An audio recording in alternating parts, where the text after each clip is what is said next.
Oke. Baik, Bapak Ibu peserta studi di malam hari ini. Assalamualaikum warahmatullahi wabarakatuh. Waalaikumsalam warahmatullahi wabarakatuh. Selamat malam, salam sejahtera buat kita semuanya. Rahayu, rahayu, rahayu. Alhamdulillah pada malam hari ini kita bisa bertemu kembali di hari Kamis, di akhir hampir penghujung tahun 2022, dan alhamdulillah bahagia sekali Bapak Bayu Jatmiko bisa hadir di tengah-tengah kita semuanya yang akan membahas tentang emosi dasar, naluri, dan gangguan psikologis. Namun sebelum Pak Bayu memaparkan apakah emosi dasar itu, naluri, dan gangguan psikologis, kita awali dulu kegiatan kita dengan invokasi yang akan disampaikan oleh Bapak Rudianto Philip. Kepada Pak Rudianto Philip, dipersilakan. Ya, terima kasih Mbak Umi, terima kasih Pak Bayu. Ya, sama-sama Pak Rudi. Malam Pak Rudi. Ya, sebelum dimulai, mari kita invokasi sejenak.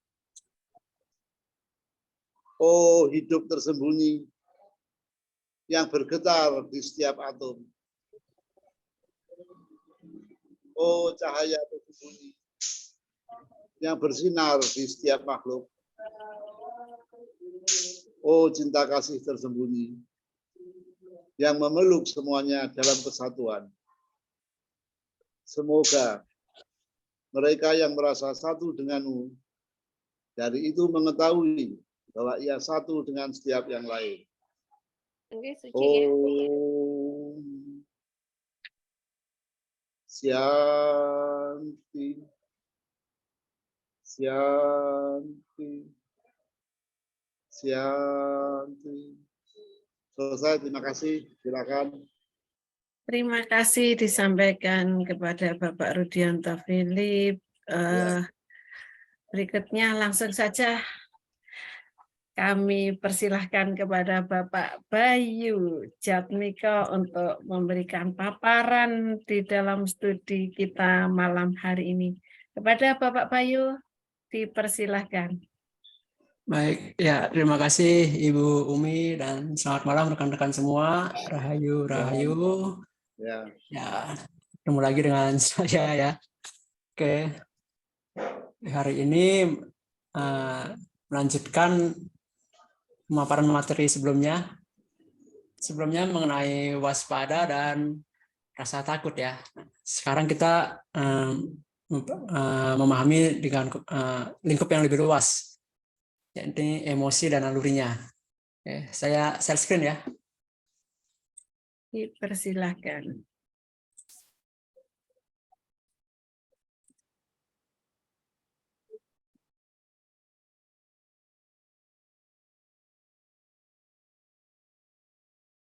Oke.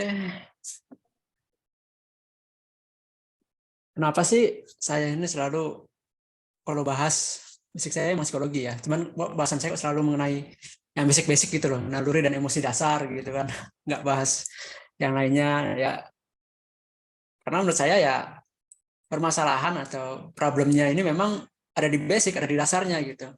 Kita belum terlalu paham sebenarnya naluri dasar itu apa, emosi dasar itu apa, itu penelitiannya masih di psikologi sendiri masih terbatas ya. Paling camanya di naluri apa, paling hanya Freud, paling seperti itu yang cukup dikenal. Itu pun nggak terlalu diperdalam lagi. Nah, jadi dan menurut saya kuncinya ada di sini gitu. Kuncinya untuk memperbaiki bukan hanya pribadi, cuman memperbaiki orang-orang sekitar, lingkungan, pendidikan, itu ada di pemahaman di dasarnya dulu. Seperti itu. Makanya saya selalu ngomongnya ya emosi dasar, naluri dasar. Oke, kita lanjut. Nah, ini sedikit mengenai sejarah penelitian mengenai emosi dasar. Nah, yang dikenal itu Paul Ekman ya. Paul Ekman itu tahun 1972. Ini penelitiannya dasarnya adalah ekspresi wajah. Dia ada ekspresi, nah ini ada bahagia, sedih, takut, jijik, marah, terkejut. Nah, ini dianggap dulu 6 emosi dasar manusia. Seperti itu. Nah, kemudian Rahel Jack ini perempuan. Tahun 2014, kalau nggak salah di Tokyo ya, Universitas Tokyo kalau nggak salah, saya lupa. Nah, itu ada 4 emosi dasar menurut dia. Juga base-nya adalah ekspresi. Jadi ekspresinya itu ada 4, bahagia, sedih, marah, dan takut. Nah, kalau kita bandingin sama Paul Ekman ya, jadi kan yang nggak ada itu jijik sama terkejut ya. Jijik terkejut nggak ada. Nah, menurut Rahel Jack, jijik itu masuk ke marah sama aja. Terus terkejut itu sama ekspresinya dengan takut. Jadi menurut Rahel Jack hanya ada 4 emosi dasar. Nah, sekarang bagaimana kalau saya kupasnya ya? Kan kemarin kan kita udah melihat hubungan takut dan waspada ya. Jadi kalau dari yang pembahasan yang lalu kan jadi emosi yang normalnya itu waspada, sementara bentuk abnormalnya itu takut. Jadi takut merupakan bentuk abnormal dari waspada, sementara di sini disebutnya emosi dasar seperti itu. Itu kan ada perubahan. Nah, bagaimana dengan emosi lainnya seperti marah, sedih, senang? Nah, itu yang kita akan gali. Oke. Kalau dilihat dari Rahel Jack ya, tadi penelitiannya itu 4 emosi itu hanya 1 emosi positif dan 3 emosi negatif. Oke, 1 emosi senang dan 3 emosi negatif, sedih, marah, takut. Nah, kenapa kan gitu? Jadi ada yang bilang itulah mengapa kita selalu berpikir negatif, karena emosi dasarnya 3 negatif 1 positif. Nah, ya enggak juga sebetulnya. Makanya kita akan gali lebih jauh. Kita akan gali juga bagaimana hubungan naluri dasar dan emosi dasar, terus apa saja naluri dasar manusia. Oke, lanjut. Sesi 1, naluri dan emosi dasar. Oke. Nah, kalau dari saya kaji itu kan basicnya itu adalah Russell Elling ya, Russell Elling yang kayaknya belum ada di psikologi, ilmu psikologi yang gali-gali ini. Jadi Russell Elling ini kan mengawasi, sang pengawas, mengawas diri. Jadi dia sifatnya adalah mengawasi. Kalau di biologi itu dijalankan oleh fungsi hipotalamus kalau di otak ya. Jadi dia adalah fungsinya mengawasi keseimbangan homeostasis. Jadi dia mengawasi. Nah, pengawas ini setidaknya dia mengawasi tiga aspek ya. Yang pertama tujuannya untuk hidup selama mungkin, tujuan pengawas ini ya. Nah, ini menghasilkan rasa damai. Itu karena fungsi hipotalamus itu sendiri kan keseimbangan homeostasis, yang dalam artian setiap organ dalam tubuh kita ini bekerja secara harmonis. Di dalam psikologisnya maka muncul perasaan damai. Nah, berikutnya Elling dan antusias atau sukacita atau senang. Nah, ini mengawasi rangsangan-rangsangan fungsinya. Naluri untuk mengawasi rangsangan-rangsangan yang tujuannya untuk berkembang. Nah, kemudian yang terakhir adalah Elling dan waspada. Ini sudah saya sering bahas, saya singgung-singgung, yaitu naluri menghadapi ancaman. Jadi mengawasi segala ancaman. Jadi kira-kira itu naluri dasar ya, secara umum ya. Jadi sang pengawas yang mengawasi agar tubuh bekerja secara harmonis, yang mengawasi rangsangan, dan yang mengawasi ancaman. Oke. Lanjut. Nah, kita satu persatu. Pertama, Elling dan damai. Ini Pak Andreas kalau tahu nanya-nanya nambah-nambah lagi. Ada lagi Elling dan damai. Oke. Jadi Elling dan damai ini berarti kita bergerak dalam harmoni, bergerak secara alami. Di dalam biologisnya adalah menjaga keseimbangan homeostasis, keseimbangan ekosistem. Kenapa? Karena kondisi inilah yang paling memungkinkan manusia bisa hidup selama mungkin. Kondisi keseimbangan harmonis ini gitu kan. Nah, rasa damai ini atau eling-lan damai ini, pengawasan untuk masa damai ini adalah kondisi netralnya manusia atau naturalnya manusia itu kondisinya damai. Dalam artian ketika tidak ada stimulus, tidak ada ancaman, maka kondisi dasarnya adalah damai.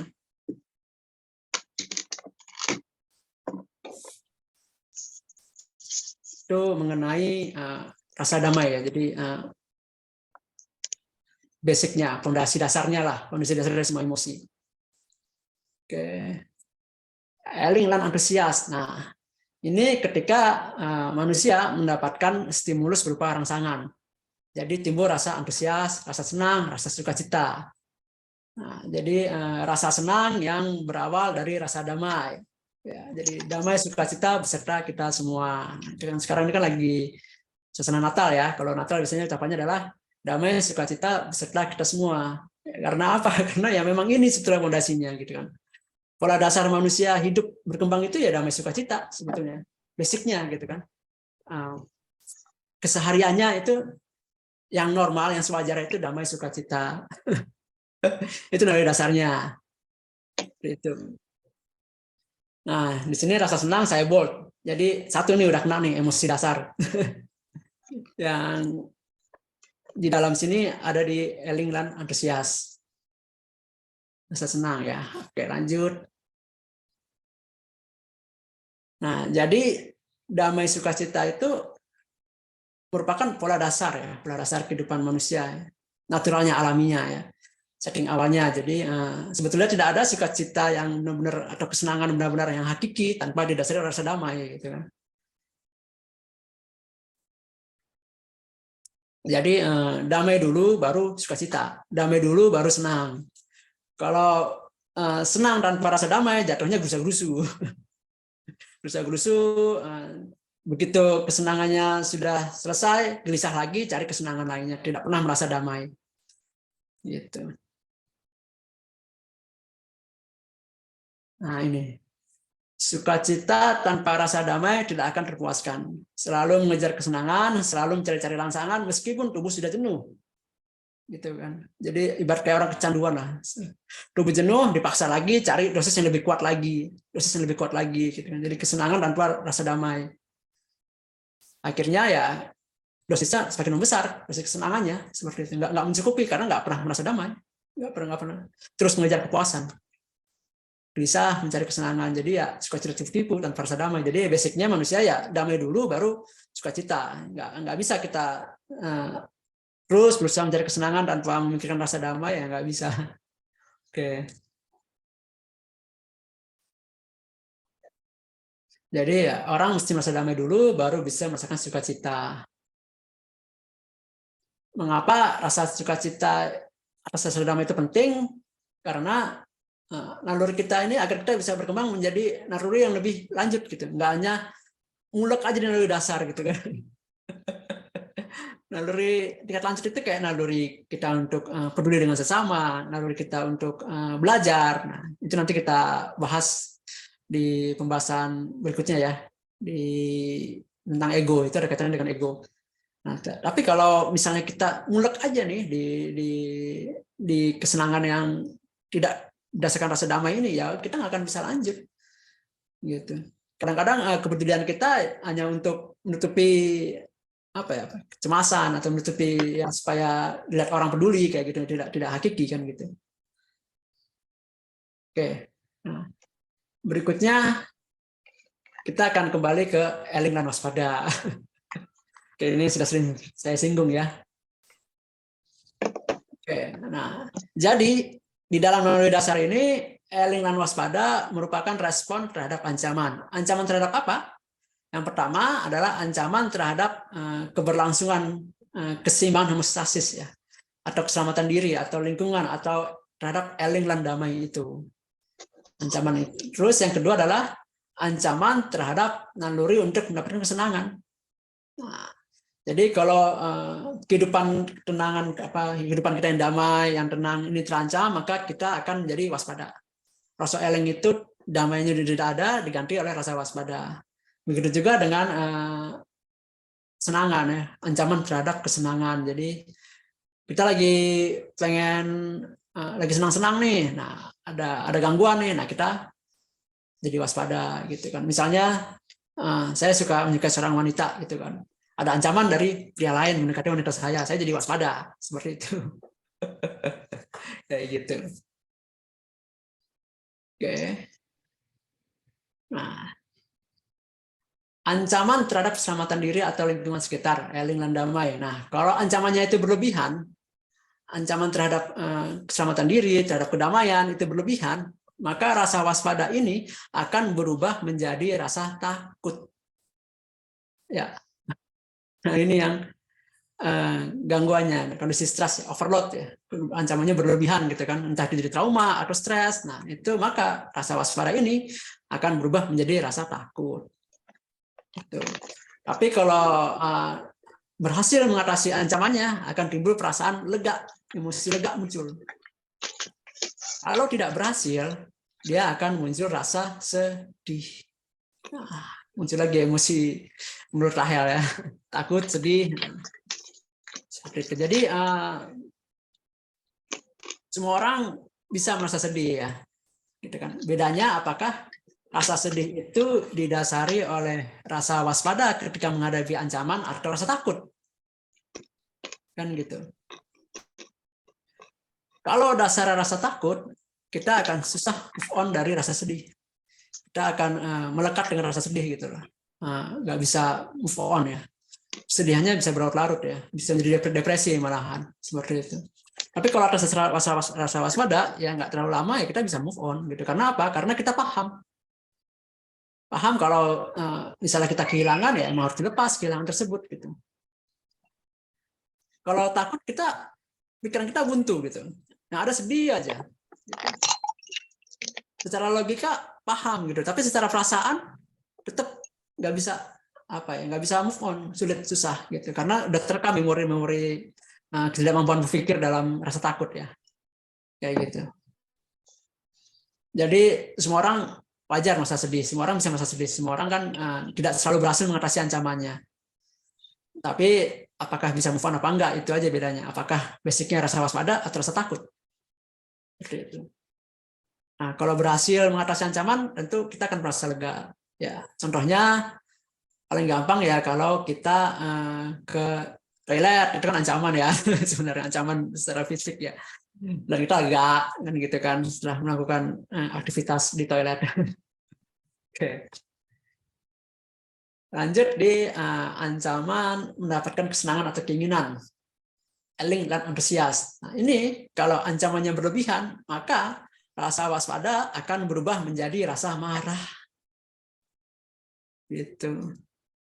Jadi kalau kita lagi senang-senang diganggu, kita langsung akan marah gitu. Atau lagi main game misalnya, kalau yang suka main game itu diganggu ya kita kesal kan gitu. Ya, seperti itu. Ada emosi marah ya. Tapi itu kalau overload ancamannya, kalau enggak ya kita waspada aja, apa sih kan gitu. Dan kalau udah benar-benar terus akhirnya waspada berubah menjadi rasa marah.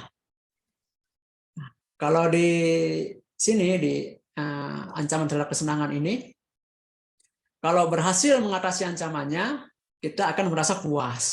Beda ya, beda dengan tadi ya. Kalau tadi lega, kalau ini puas. Bisa bedain ya rasanya puas sama lega ini. Ibarat kalau makan, kalau lapar ya, kalau makanannya biasa saja, kita lega nih, kenyang, lega. Tapi kalau makanannya enak, kita puas. Seperti itu. Jadi kalau lega itu kita berhasil keluar dari ancaman yang membahayakan diri kita, membahayakan keselamatan kita, kedamaian kita. Kalau puas, kita berhasil mendapatkan kesenangan kita. Gitu, berhasil mengatasi ancaman yang membatasi kita dan kesenangan kita dan berhasil mendapatkan kesenangan tersebut. Itu maksudnya rasa puas. Kalau kita tidak berhasil mendapatkan apa yang kita senangi, kita akan merasa kecewa. Bukan sedih, tapi kecewa. Gitu. Nah, sama kayak tadi. Kalau rasa kecewa didasari oleh rasa marah, oleh rasa kesal, rasa benci, jatuhnya bisa jadi dendam. Kan? Dendam, benci, nggak bisa move on dari rasa kecewanya, gitu kan? Jadi balas dendam. Semua orang bisa kecewa, gitu. kecuali ini ya yang mencari pencerahan ya, Siddhartha Gautama, orang-orang suci. Tetapi semua orang bisa merasa kecewa. Tergantung apakah itu atas dasar rasa waspada atau rasa marah. Kalau rasa waspada ya kita tahu kita kecewa, kemudian ya kita paham kesalahan kita di mana, hingga kita nggak mendapatkan apa yang kita inginkan, ya lanjut. Seperti itu. Itu mengenai kecewaan. Ya, jadi di sini udah muncul semua ya. Ada takut, ada sedih, ada marah. Ya, di emosi dasar si Rahel Jack tadi, Dr. Rahel Jack. Sorry.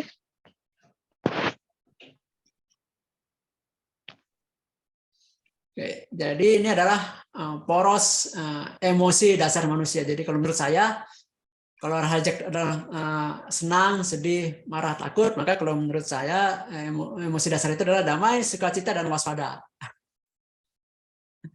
Oke.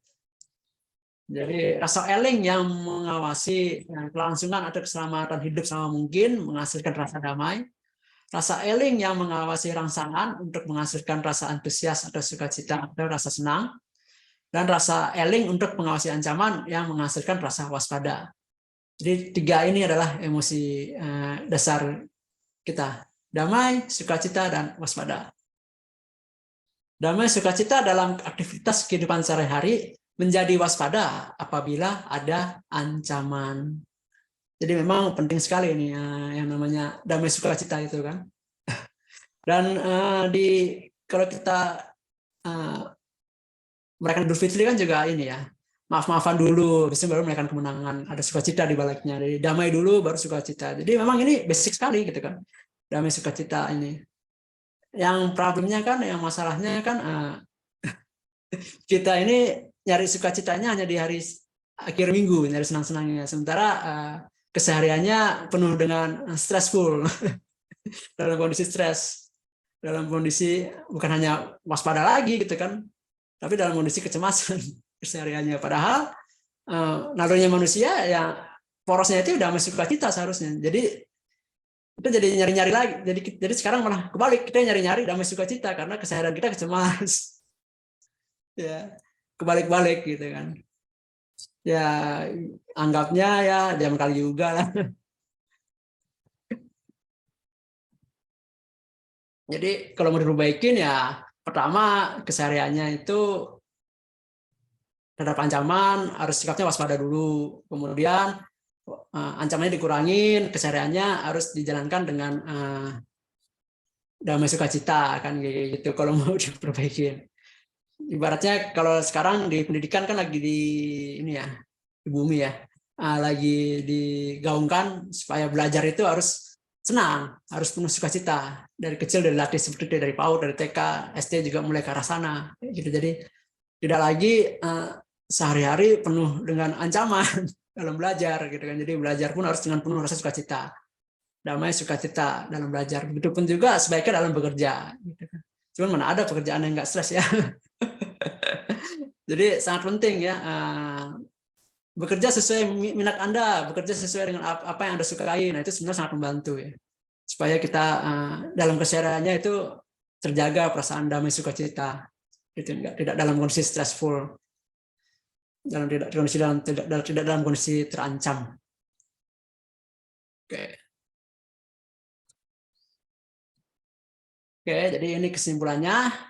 Naluri atau emosi dasar itu pola dasarnya adalah damai sukacita. Ini pola dasar. Menjadi waspada apabila ada ancaman. Gangguan emosi waspadanya itu berupa takut atau marah. Nah, ini lumayan berbeda ya dengan Rahel Jack. Jadi ini kalau kita lihat berarti kan takut atau marah ini jatuhnya bukan di emosi dasar tapi di gangguan emosi waspada. Gitu. Sementara emosi dasarnya adalah damai sukacita atau damai rasa senang atau damai rasa antusias dan waspada apabila ada ancaman. Kemudian ini emosi lanjutan ketika ada ancaman ya, ada rasa damai maka akan lega kalau berhasil mengatasi ancaman, akan sedih kalau tidak berhasil mengatasi ancaman. Kemudian emosi lanjutan ancaman terhadap rasa senang atau sukacita itu kita akan puas apabila berhasil mendapatkan kesenangan akan kecewa apabila kita tidak berhasil mendapatkan kesenangan. Ya. Jadi ini yang saya kaji dan ini rencana akan saya masukkan ke dalam buku saya selanjutnya ya. Ini belum dibukukan. Jadi ini perdana mengungkapkan pendapat ini. Oke. Oke, sebelum masuk ke sesi kedua, mungkin ada yang ingin ditanyakan terlebih dahulu, boleh langsung di chat atau langsung raise-kan atau bagaimana?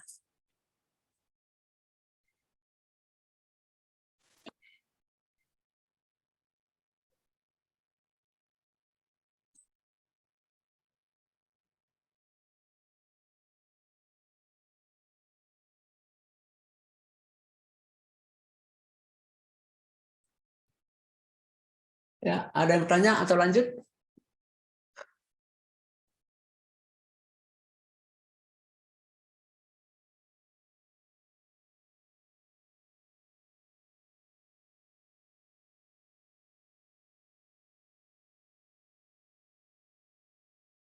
Oke, kalau tidak ada saya lanjut aja ya. Sudah ramai ya. Oke. Izin interupsi satu Oh kata. Ya, silakan. Apa perlu membedakan antara istilah naluri dan nurani? Jadi kalau semua perbuatan manusia tadi disebutkan naluri, tidak menyebut nurani. Saya hanya berpikir atau berpandangan kalau naluri itu insting-insting dari hewan. Tapi kalau nurani itu adalah lebih halus untuk manusia. Ini hanya istilah terminologi aja sih. Itu aja tuh. Barangkali untuk manusia diganti nurani atau memang berbeda atau memang ada alasan, kurang lebih itu yang menggoda pikiran saya. Itu aja, Mas. Terima kasih. Terima kasih Pak Imam Sudrajat. Senang aja Pak Terima Bayu. kasih. Ya, mengenai naluri dan nurani ya. Saya menggunakan terminologi naluri sebab berkaitan dengan fungsi-fungsi biologis seperti itu sih. Kalau nurani itu kan jatuhnya ke suara hati, bisa mengarah ke dalam suara hati.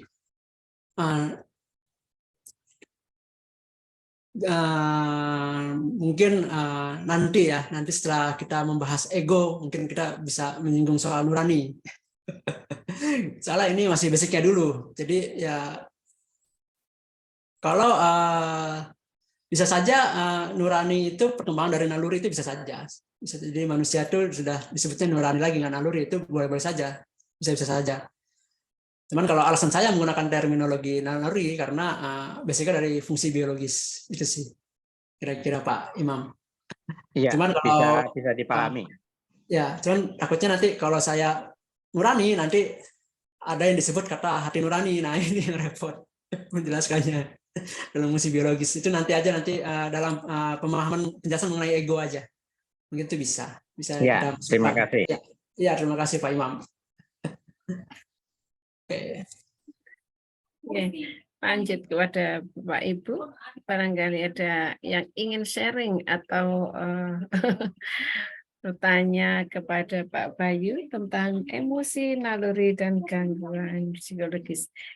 Emosinya ini tentang emosi dasar, sekali lagi sebagaimana yang telah dipaparkan oleh Pak Bayu tadi. Dipersilakan Bapak Ibu.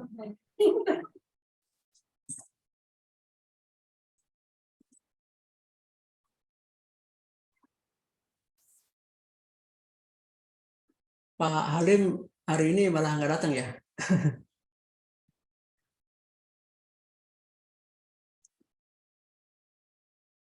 Oke. Iya, Pak Halim tidak hadir, ini tidak ada. Oke, saya lanjut lagi aja ya. Silakan. Sesi kedua.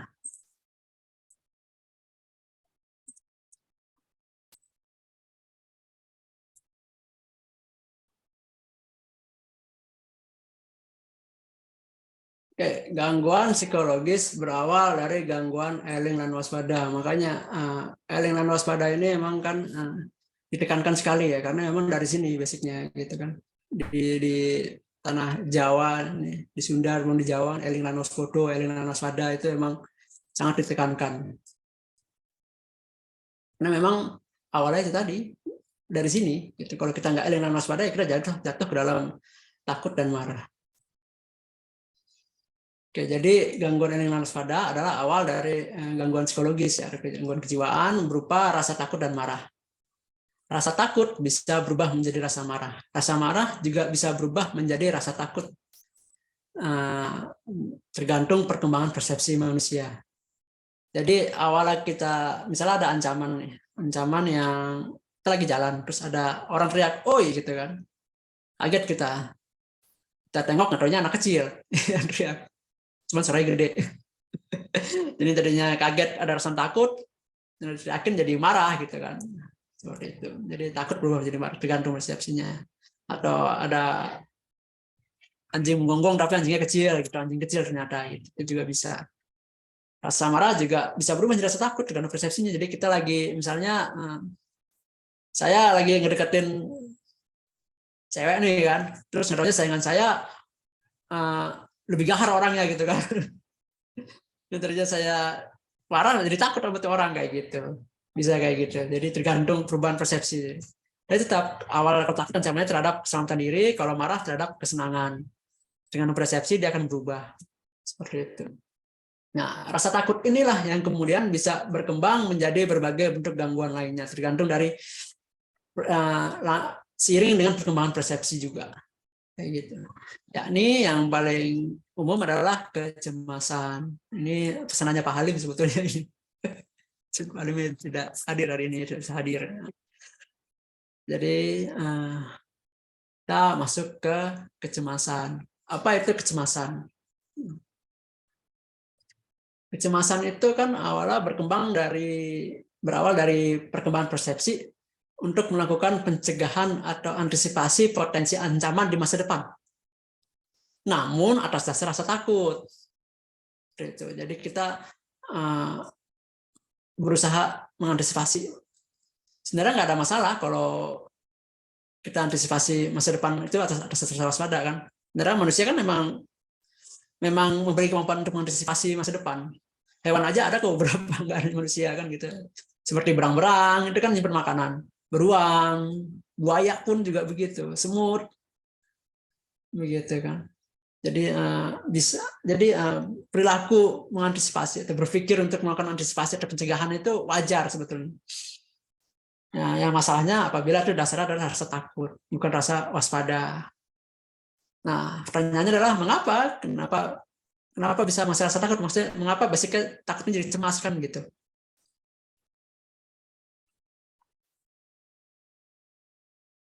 Pengalaman rasa takut yang menghasilkan kecemasan.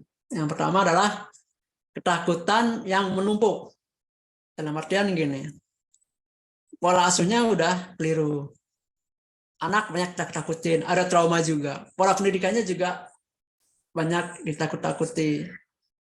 Belajarnya atas dasar takutan gitu kan. Bukan atas dasar menyukai apa yang dipelajari. Pas bekerja pun juga seperti itu. Gitu kan. Takut sama atasan, stres, pekerjaan, seperti itu. Akibatnya apa? Karena terus terkontaminasi oleh rasa takut yang terus bertubi-tubi, gitu kan. Akhirnya setiap ancaman direspon bukan dengan sikap waspada, tapi dengan rasa takut. Termasuk ancaman ketidakpastian mengenai masa depan. Seharusnya direspon dengan rasa waspada, hewan aja waspada. Buaya aja, beruang aja waspada, tapi karena kita sudah terakumulasi ketakutannya, direspon dengan rasa takut. Itulah kecemasan. Jadi ketakutan terhadap hal yang tidak pasti. Yang kedua, karena bisa juga karena stres.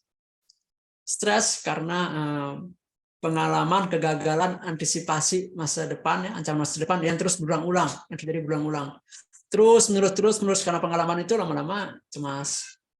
Paling gampang yang saya berkali-kali ambil contoh itu ya mengenai marketing ya, sales canvassing. Orang jualan asuransi dari toko door to door kan gitu kan. Misalnya orang tersebut misalnya saya udah bikin perencanaan berbagai macam langkah antisipasi supaya saya tidak ditolak. Kalaupun saya ditolak, saya kuat gitu kan. Saya bisa terima. Tapi lama-lama kalau ditolak terus berkali-kali, lama-lama ya ngedown kan, breakdown. Akhirnya cemas gitu kan, udah nggak bisa gerak gitu kan. Ini juga sama kayak misalnya kita menghadap bos, menghadapi menghadap atasan gitu kan, udah cemas duluan gitu kan. Udah cemas duluan, ntar apa ya kayak gitu. Padahal ya bosnya manggil minta ditemenin diajak ini makan atau ngopi. Tapi udah cemas duluan kayak gitu karena ada pengalaman gagal antisipasi berulang-ulang. Kalau anak sekolah ya waktu ujian itu juga pagi-pagi mules ke belakang, nah itu kan udah kecemasan.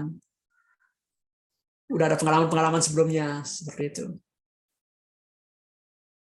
Jadi kecemasan ini adalah gabungan ketakutan yang membuat kita terbiasa takut akan ketidakpastian.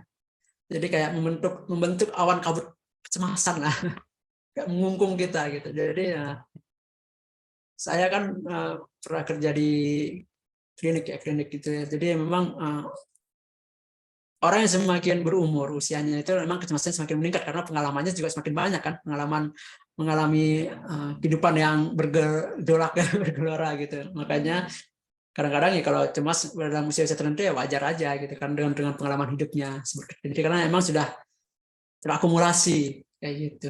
Meskipun ya kita harus atasi ya. Oke.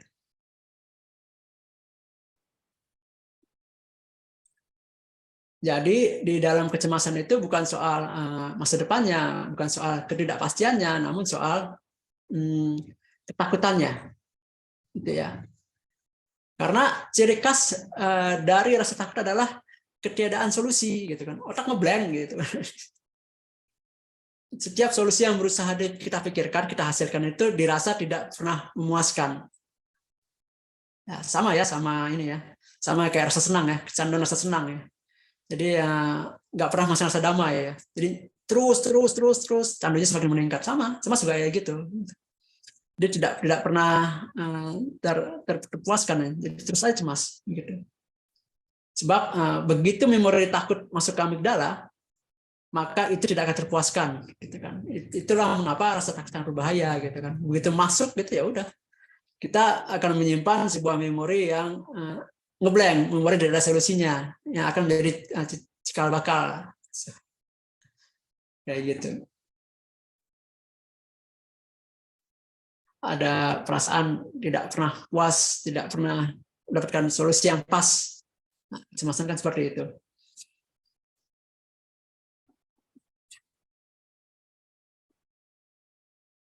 Nah, derita orang pintar yang cemas sebenarnya sih bukan derita, bukan.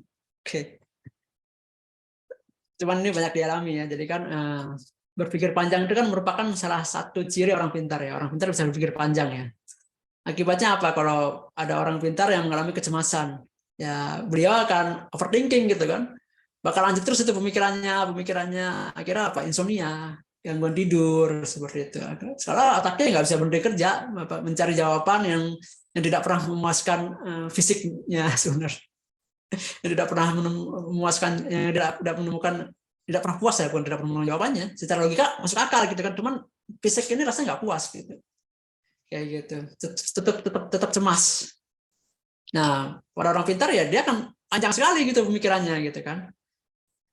Perbedaannya dengan orang yang biasa saja ya pada daya tahan pikirnya kan. Orang pintar mempunyai daya tahan pikir yang kuat, makanya kecemasannya menjadi jadi. Beda sama orang yang biasa saja. Karena daya tahan pikirnya tidak sekuat orang pintar, kadang-kadang mereka nyerah. Dan ketika nyerahnya itu bukan berarti hilang kecemasan, justru lebih berbahaya. Bisa mencari objek-objek yang yang dalam tanda kutip sementara menghilangkan kecemasan. Seperti candu-candu, ketergantungan.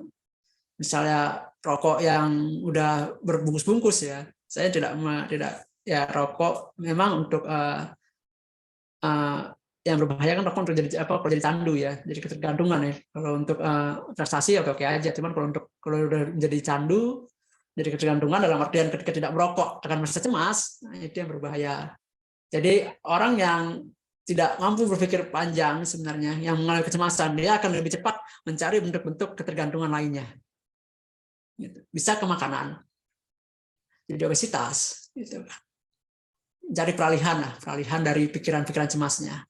Bisa lewat makanan, bisa juga lewat aktivitas kegiatan seksual, itu juga bisa. Jadi kecanduan seks itu juga bisa macam-macam, dan bahkan bisa jadi delusi, keyakinan yang salah, atau malah jadi berat gangguan psikologisnya, itu bisa terjadi seperti itu. Jadi sebenarnya orang pintar itu cukup apa ya, cukup bisa menahan kecemasannya lah, boleh dibilang kayak gitu ya. Tidak menjadi bentuk ketergantungan. Cuma jarangnya jadi insomnia. Cuma lama-lama bisa terjadi demensia atau kepikunan. Karena apa? Otaknya disuruh kerja terus, ya kan? Stres kan? Kondisi kecemasan itu kan toksik ya. Dalam artian otaknya itu keracunan kortisol. Jadi lebih banyak sel yang tewas, sel-sel yang lelah dan kemudian mati daripada sel-sel yang meregenerasi sel-sel barunya, seperti itu. Jadi akhirnya mengalami demensia atau kepikunan. Resikonya di situ kalau terus-terusan di kecemasan. Jadi banyak ya orang-orang yang cerdas akhirnya mengalami demensia yang diliputi oleh kecemasan. Oke.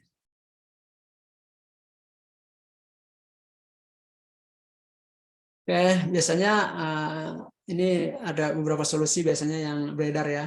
Yang pertama, berusaha memastikan masa depan.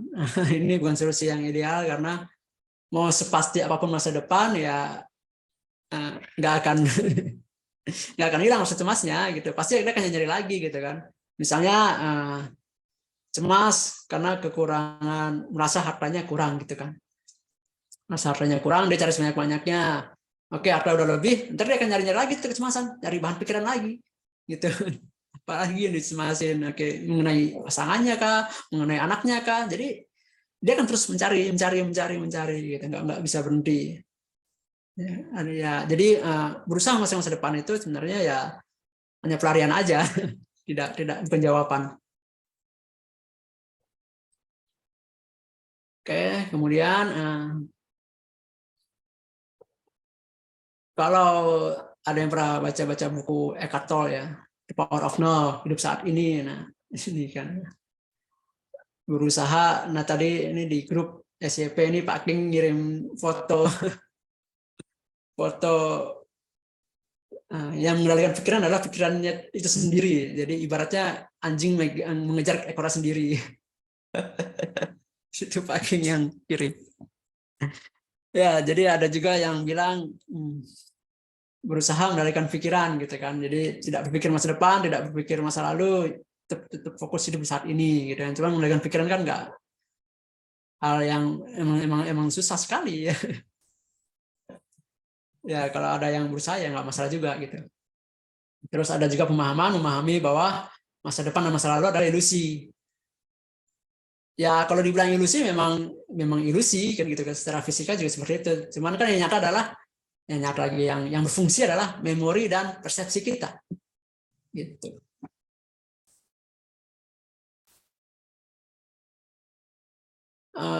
Memori kita terhadap masa lalu dan persepsi kita untuk mengantisipasi masa depan, kan itu yang ada kan sebetulnya kan. Kalau masa depan dan masa lalu kan ada di persepsi, masa lalu ada di memori.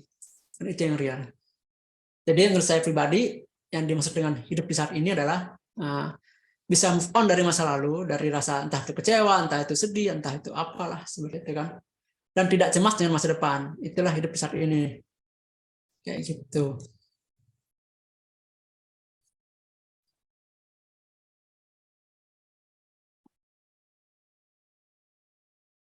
Bukan salah pikirannya. Jadi masa lalu untuk evaluasi, masa depan untuk antisipasi, karena hewan saja melakukan antisipasi, manusia juga. Karena itulah fungsi dari memori dan persepsi untuk pembelajaran dan antisipasi. Jadi tidak ada yang salah dengan merencanakan masa depan dan mengingat masa lalu. Yang bermasalah adalah energi emosi negatif yang menyertainya.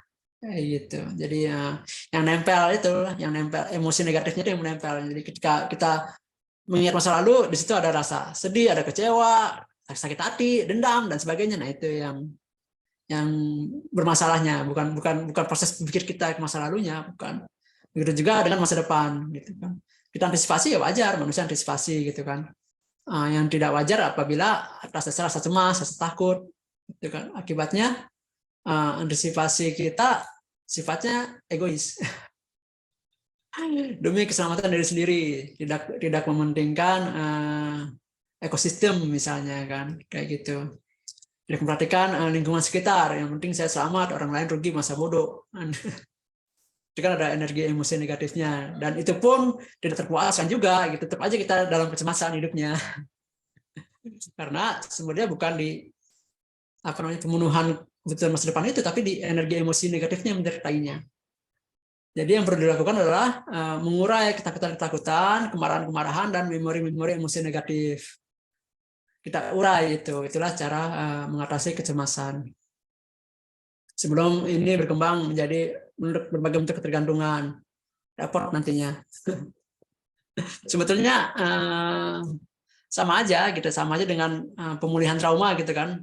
Pemulihan trauma kan kita udah paham, bisa trauma sama anjing gitu ya, trauma digonggong anjing gitu, dikejar anjing gitu. Nah, kita paham nih anjing itu kalau di lantai nggak bisa ngejar kita, atau anjing kecil nggak berbahaya. Secara logika kita paham, secara logis kita paham. Cuman reaksi fisik kita kan perlu penyesuaian. Seperti itu. Reaksi fisik kita kan belum tidak bisa langsung gitu. Jadi harus di replace, harus diurai, sama seperti itu. Bisa di replace, bisa diurai. Cuman kan kalau cemas apa yang di replace kan? Kan gitu. Apalagi kalau udah penuh ketakutannya ya. Jadi yang kita urai aja gitu kan, energi emosinya.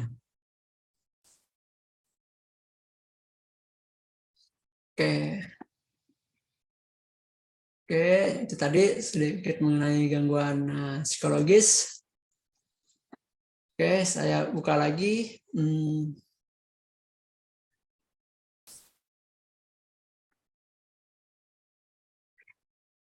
Ada yang ingin bertanya, boleh? Pak King, mungkin Pak Andreas, Bu Natali. Monggo, dipersilahkan.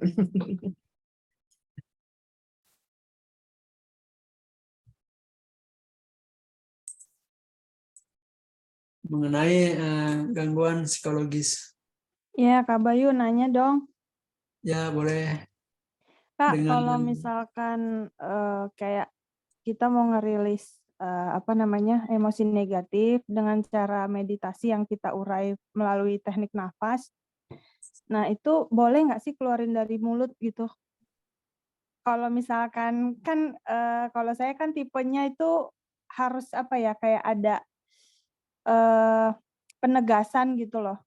Jadi kalau misalkan lewat nafas hidung doang kayak merasa kurang gitu, powernya kayak nggak ada apa-apa gitu loh. Gitu. Ya, Itu ya. sah-sah aja nggak sih? Apa nggak boleh ya lewat mulut gitu? Karena kalau Ya. awal-awal lewat mulut kayak kita hembusin nafas lewat mulut kayak lebih kayak lebih terurai gitu rasanya. Kayak lebih ngurangnya banyak gitu. Salah nggak sih, Kak? Ya, terima kasih Natali pertanyaannya. Thank you. Nanti sih saya jelaskan sih nanti di screen berikutnya ya. Nanti saya jelaskan di materi berikutnya. Nanti ada perbedaan lewat mulut dan lewat hidung ya. Nanti ada dibicarakan. Oke, iya Kak, oke. Ya.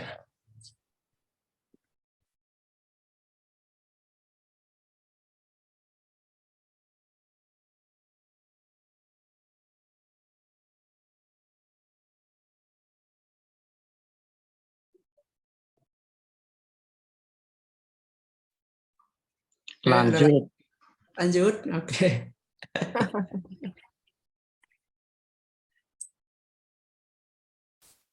Oke, jadi teknik ini kan kemarin kita udah dicoba sedikit ya di pertemuan sebelumnya ya, di tema emosi dan waspada dan rasa takut ya. Nah, ini sedikit penjelasannya mengenai teknik mengurai emosi.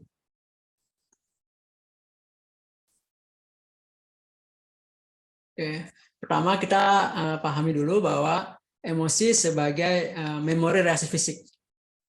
Jadi amigdala itu menyimpan ingatan bagaimana fisik kita bereaksi terhadap stimulasi tertentu ya, stimulus tertentu. Fungsi reaksi fisik itu adalah tentu untuk menghasilkan energi, kan gitu. Nah, energi ini yang biasanya nyangkut nyangkut kalau belum selesai. Maksudnya apa belum selesai? Belum ada solusi. Seperti rasa takut atau marah itu kan ngeblank gitu sebetulnya, dalam artian logika otaknya ini nggak terjawabkan gitu kan. Jadi emosi negatifnya nyangkut. Jadi kalau takut itu ya muncul reaksi fisik, cuman nggak bisa tersalurkan. Marah itu masih tersalurkan, cuman tidak tersalurkan rasa waspada seperti itu. Jadi energinya besar gitu. Lebih bahaya rasa takut memang. Marah itu masih tersalurkan. Kalau takut itu benar-benar kependem. Oke, jadi yang kita urai adalah mengurai energi yang ditimbulkan dari reaksi fisik yang berasal dari persepsi atau memori takut, marah, atau emosi negatif lainnya. Oke, jangan berusaha menghilangkan kecemasan, susah itu karena itu bentuk awan ya, akumulasi gitu kan, udah jadi habit fisik kita dalam respon jatuhnya cemas. Nah, jadi fokus saja pada emosi negatif ya, berdasarkan kejadian atau kejadian memori atau persepsi tertentu yang kita bentuk, yang bisa menimbulkan rasa takut, marah, sedih, dendam, kecewa, sakit hati, atau emosi negatif lainnya.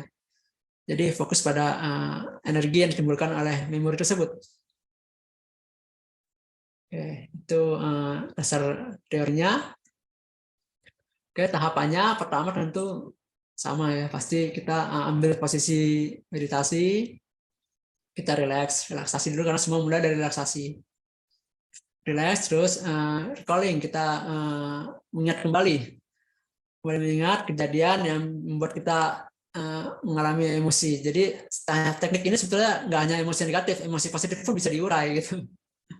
Misalnya kita mencintai orang yang salah, mencintai orang yang sudah berkeluarga, nah ini bisa setelah kita urai juga gitu, kita urai. Nah, kemudian kita recalling kembali, kita ingat kejadian sampai kita rasa emosi itu. Kemudian kita rasakan ada di mana posisinya gitu kan. Misalnya posisi tidak nyaman itu di mana? Tak energi emosi itu di mana? Misalnya nyesek di dada, rasa di dada, gondok di leher ada nih, leher, atau di perut nggak enak, nggak nyaman juga bisa. Atau di tengkuk atau di kepala, nah, itu kita rasakan ada di mana gitu kan. Biasanya beda-beda tergantung emosinya. Kemudian kita fokus merasakan letak energi emosi tersebut gitu kan, ada di mana, hanya fokus merasakan kejadian atau persepsi atau memori yang menimbulkannya itu, yang menyebabkan hal tersebut kita hiraukan aja gitu. Kita hanya fokus di energinya aja, energi ada di leher kah, ada di dada kah, atau di perut kah, nanti kita hanya fokus di situ aja. Nah, kemudian kita mulai mengurai energi emosi negatif tersebut. Caranya ya dengan seiring hembusan nafas yang kuat keluar dari hidung, rasakan energi yang menggumpal itu mengurai, menyebar ke arah bawah seiring gaya gravitasi. Nah, ini jadi fokusnya adalah pada saat nafas keluar dari hidung. Kalau nafas itu kan sebetulnya kan ini ya proses ya, kalau di dalam Hindu itu kan kayak menarik nafas itu Brahma, terus menahan nafas itu Wisnu, mengeluarkan nafas, menghembuskan nafas itu Siwa kan. Jadi kayak ibaratnya ini kayak kita dan Siwa pun memang sifatnya kan dia mengurai. Simbolnya gravitasi memang. Kalau Brahma itu cahaya, maka Siwa itu gravitasi. Sifatnya mengurai. Jadi dia mengurai energi kita. Fokusnya di hembusan. Kalau di Hindu Bali itu ada namanya pranayana ya. Pranayana itu tiga-tiganya dilakukan. Jadi untuk ambil nafas, keluar hidung itu Brahma, ada mantranya, tahan nafas ada mantranya, hembuskan keluar hidung ada mantranya, itu di Hindu Bali. Nah, ini saya fokuskan di mengurainya aja, dihembuskan nafasnya keluar hidungnya aja, itu yang difokuskan. Jadi ibaratnya kayak teknik nafas siwa lah. Cuma saya nggak berani ngambil pakai nafas, itu yang disebut nafas siwa. Cari aman aja. Oke. Tadi tanya Natali, kenapa lewat hidung ya, tidak lewat mulut ya?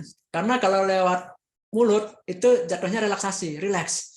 Semua tubuh langsung relax. daya urainya terhadap titik-titik fokusnya itu jadi berkurang. Lewat hidung itu lebih fokus. Memang rasanya tidak terurai, tidak rileks seperti lewat mulut ya. Cuman kemampuan mengurainya itu lebih kuat, lebih fokus lah istilahnya, lebih terfokuskan. Sebab kalau lewat mulut ya relaksasi biasa aja, nggak terurai. Jadi tubuh langsung cooling down seluruhnya kalau lewat mulut. Itu mengapa disarankan lewat hidung. Seperti itu. Lakukan terus-menerus sampai dirasa tidak bisa diurai meski merasa ganjal. Jadi tidak sekali langsung selesai ya. Jadi harus berkali-kali. Ya kalau udah jenuh ya cukupin aja gitu. Nggak perlu sampai ada harus apa ya enggak. Jenuh aja gitu. Udah rasa cukup ya cukup aja, nggak masalah gitu. Mau 5 menit, mau 10 menit ya nggak masalah. Itu yang penting dilakukan berkali-kali. Jadi emosi itu memang tidak bisa terurai sekaligus tetapi bertahap. Jadi kayak misalnya saya ngelakuin 1 hari ini pagi, sore, malam gitu kan. Nah, kerasa nih, wah udah berkurang sekitar 3%. Emang kecil, nggak apa-apa. Gitu. Terus lakuin lagi terhadap satu emosi tertentu ya, terhadap satu memori tertentu. Besoknya udah berkurang lagi jadi 5%. Lakukan lagi jadi 10%. Terus lakukan itu berasa berkurangnya, itu berasa energinya itu ya, energi emosinya itu berasa berkurang. Nah kalau berasa berkurang itu kalau kuncinya itu ketika kita mencoba mengingat kembali, nggak sebesar emosi awal sebelum kita urai. Jadi kita misalnya sedih ya nggak sedih sebelum kita urai kayak gitu. Lakukan setidaknya sampai berkurang sekitar separuhnya aja itu udah kerasa banget. Gitu. Jadi kesedihannya udah berkurang jauh, misalnya masih sedih ya, kayak gitu. Ini ya Natalie jawabannya. Mungkin Natalie mau menanggapi. Iya Kak, tapi tetap merasa nggak mempan gimana? Ya harus rutin sih tetap. Iya, jadi maksudnya kalau lewat mulut kan kayaknya lebih gitu. Iya, jadinya relax emang. Cuman ya nggak ngurai itu. Daya urainya kurang gitu. Jadi nggak fokus sama yang ganjel gitu. Jadi relax semua badannya kalau lewat mulut. Saran saya sih lewat hidung. Kalau hidung malah justru lebih mengurai ya. Jadi lebih istilahnya lebih tepat sasaran gitu lah ya. Iya, betul. Jadi soalnya kalau lewat mulut langsung relax semuanya badan gitu jadinya. Langsung santai. Memang enak santai. Iya, ya suruh Pak Andreas, mana Pak Andreas jaga gawang. Iya betul, emang langsung santai, langsung enak. Jadi cuman ya gitu. kadang apa ya kalau udah nyoba lagi nih, misalkan awalnya dari hembusin lewat mulut kan, awal-awal terus ke hidung. Nah terus nanti terakhir-terakhirnya pengen balik ke mulut lagi. Nyesek soalnya kan, emang gitu. Nyesek kan, enak lega lewat mulut cepat gitu. Kan nggak boleh memanifestasikan kemarahan kan. Iya. Bisa gawat tapi sarannya ya lewat hidung lah, itu lebih fokus, lebih kuat. Iya sih. Jadi, karena kemampuan untuk tenang dan kesabarannya belum stabil nih masalahnya nih. Ya nggak apa-apa, yang penting rajin aja, rajin prakteknya. Ya udah ya Kak. Oke, thank you. Ya. Oke. Jadi kalau lewat mulut itu hanya di awal aja, kalau mau pas relaksasi itu lewat mulut nggak apa-apa. Relaks dulu.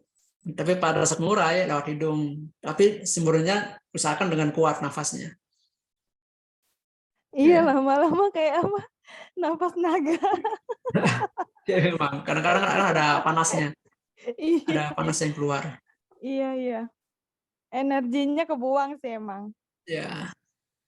Jadi intinya itu fokus ya. Fokus pada satu kejadian. Jadi ketika kita praktek ini, fokus hanya satu kejadian tertentu aja. Jadi jangan misalnya pagi kita bayangin ini emosi takut, memori trauma, takutan gitu kan. Siangnya kita ganti dengan kesedihan. Jangan.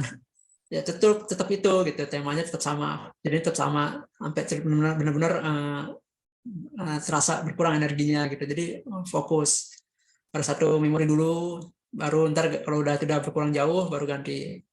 Lakukan sejaknya 5-15 menit lah, nggak usah lama-lama gitu kan. Sampai jenuh ya udah selesai aja gitu kan. Cuma lakukan berulang kali kayak minum obat 3 kali sehari, pagi, sore, malam. Biasanya kalau prakteknya ini jalankan dengan cukup bagus ya 3 hari sampai 1 minggu sudah berasa ada perubahan. Tidak terlalu lama gitu udah ada perubahan rasa. Jadi semakin banyak memori-memori emosi negatif yang berkurang, maka secara otomatis kecemasan pun akan berkurang. Eling lan waspadanya akan bekerja dengan baik merespon ancaman. Oke. Oke. Sampai sini dulu. Ada yang mau ditanyakan?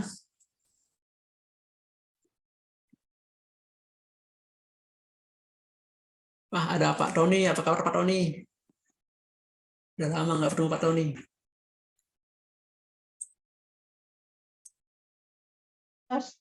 Ya, Pak Bayu. Udah lama. Sehat Pak Tony? Sehat, terima kasih.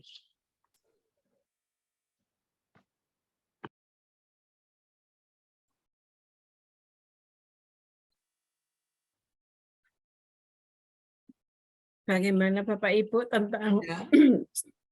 sharing dari Bapak Bayu pada malam hari ini? Pak Andreas, apa nih Pak Andreas? Silakan Pak Andreas. Ya, saya menanggapin dikit. Sorry, saya baru nyampe. Tadi saya dengar dari Pak Imam ya tadi ya, yang pertanyaannya Pak Imam, bukan pertanyaan ya, komentar ya, tentang naluri dan apa namanya, nurani ya. Ya. Nah, itu menarik itu. Sebenarnya ini kalau menurut saya ya, tapi nanti Pak Imam bisa open mic juga, Pak Tony juga boleh, Pak King juga boleh. Karena ini menarik ya, topik ini menarik. Naluri itu menurut saya ya, itu sama nurani itu sama sebenarnya. Sama, cuman sama tapi tidak sama. Serupa tapi tak sama lah gitu ya. Yang benar yang mana Pak? Nah, nggak samanya kenapa? Samanya dulu lah. Samanya dulu adalah mereka itu sama-sama perangkat, ya, sama-sama perangkat atau tools ya, toolsnya kita gitu ya, toolsnya manusia. Kalau naluri itu bahkan di hewan lebih tajam lagi ya nalurinya ketimbang manusia. Nah, makanya disebut naluri atau basic instinct lah ya, seperti itu ya, naluri dasar itu basic instinct. Memang terus itu tadi persamaannya ya, persamaannya itu dia kayak semacam radar atau parabola lah gitu ya, jadi bisa apa ya, bisa memantau sinyal-sinyal lah seperti itu ya, sinyal-sinyal. Nah, di hewan itu kan tajam sekali ya, naluri dasarnya itu tajam sekali. Nah, di manusia pun juga sama sebenarnya. Manusia juga punya naluri dasar yang sama seperti hewan. Cuma kadang-kadang karena pikiran tidak setajam hewan seperti itu ya. Nah, terus itu tadi persamaannya sama-sama apa namanya? Sama-sama dia itu sebagai radarnya manusia atau radarnya makhluk lah ya. Nah, untuk yang nurani ini juga sama, dia itu radar juga. Cuman nurani ini lebih halus ya, sifatnya itu lebih halus. Makanya dia kalau di tingkatan itu mungkin levelnya bukan hanya sampai fisik, tapi lebih di atasnya fisik. Nah, Pak King itu yang tahu tuh nanti. Kalau lapisan-lapisan tubuh itu sebelah mana, itu Pak King itu yang tahu. Nah, saya mungkin komentarin itu ya satu ya. Nanti mungkin bisa ditanggapi juga sama Pak Imam. Yang kedua, tadi Mas Bayu bilang untuk ini ya, apa namanya, emosi dasar ya Mas Bayu ya. Emosi dasar itu ada 3. Damai, ya, damai, sukacita, sama waspada. Ya. Nah, damai sukacitanya saya setuju Mas Bayu. Dalam kondisi apa ya? Dalam kondisi default lah seperti itu ya. Ya. Dalam kondisi default itu setelan pabrik Pak, setelan pabrik. Ya. Factory reset. Factory resetnya itu damai sukacita. Ya, benar, betul. itu benar. Tapi kalau waspada bukan, Mas Bayu. Waspada itu bukan emosi dasar. Waspada itu kayak semacam radarnya ya. Radarnya kalau kondisi kita yang damai sukacita tadi itu terganggu. Ya, betul. Dia kayak semacam radarnya saja. Jadi bukan emosi dasar. Ya, Itu bisa aja sih, yang bisa. mungkin. Emosi lanjutan bisa sih, bisa. Jadi dasarnya adalah dua itu, damai sukacita. Kalau ada ancaman jadi waspada. Nah, jadi kan harus ada ancaman dulu. Berarti kan itu kayak semacam emosi lanjutan. Bisa juga seperti itu. Masuk juga. Setuju. Itu aja Mas Bayu, thank you. Ya, makasih masukannya Pak Andreas.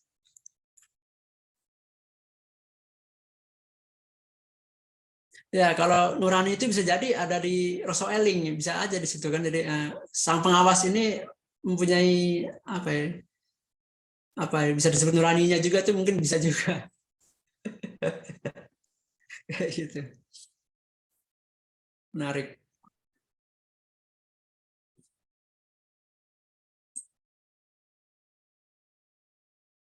Mungkin ada lagi yang mau menanggapi?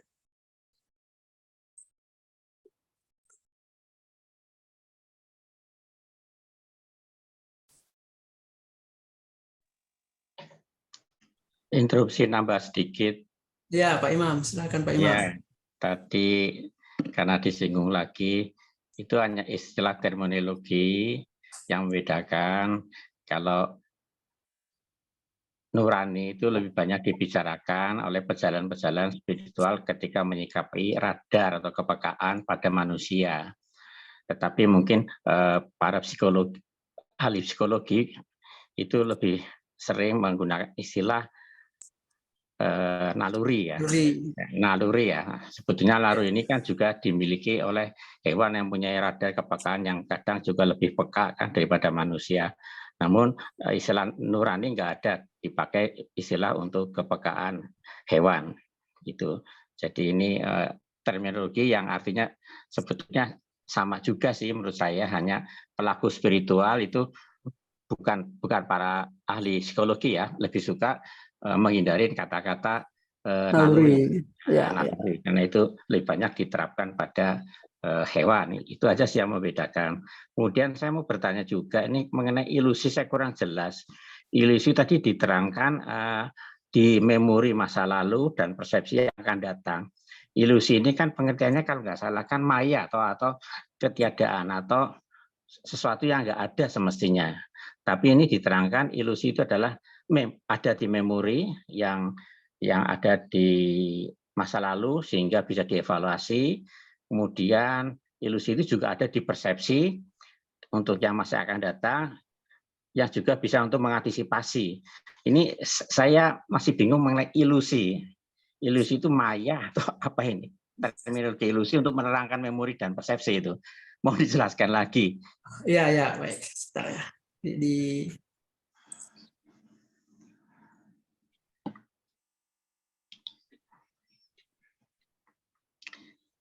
Ilusi itu.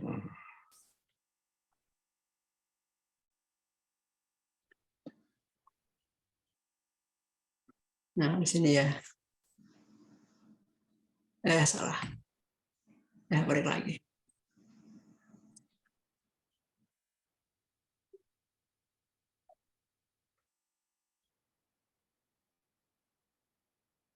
Jadi kan yang menyebut itu masa depan atau masa lalu kan konsep ya.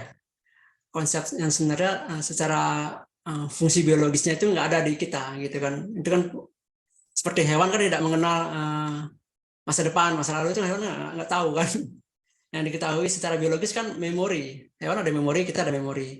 Gitu kan. Memori itu kan merekam kejadian yang sudah kita alami. Maksudnya itu. Kayak gitu. Jadi sebenarnya masa lalu itu kalau secara fungsi biologis ya memori. Begitu juga dengan masa depan, itu persepsi.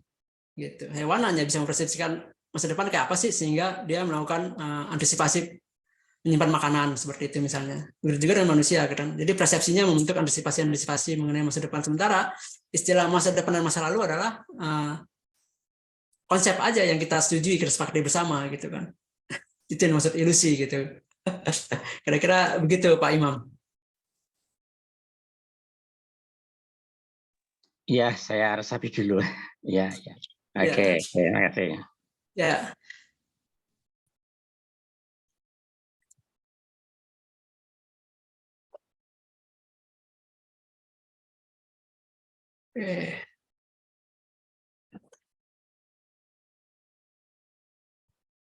Habis ini kita mau coba ini teknik mengurai emosinya Ibu Umi.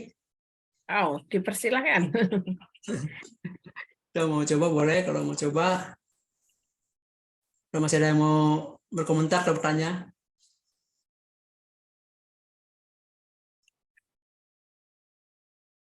Oke, kalau tidak ya kita bisa coba ya.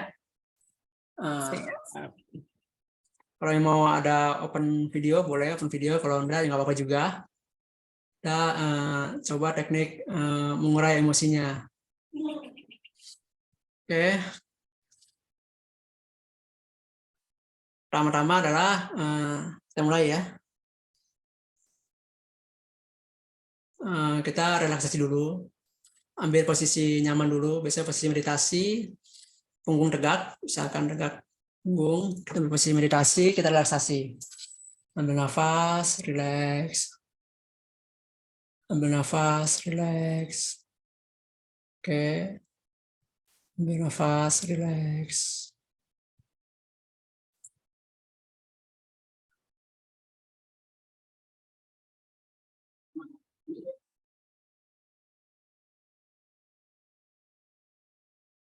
Kemudian kita coba kembali ingat satu kejadian yang membangkitkan emosi di diri kita. Bisa itu sedih, takut, marah, sakit hati, benci, emosi-emosi yang ingin kita urai. Kita ambil salah satu kejadian aja yang membangkitkan emosi di diri kita. Kita ingat kembali. Kita ingat kembali kejadian tersebut. Kita rekam kembali, kita ingat kembali, kita rasakan emosi tersebut mulai bangkit di tubuh kita. Entah itu sedih, takut, atau marah. Bisa juga rasa cemas akan masa depan, penghasilan, rasa khawatir, itu juga bisa kita rasakan.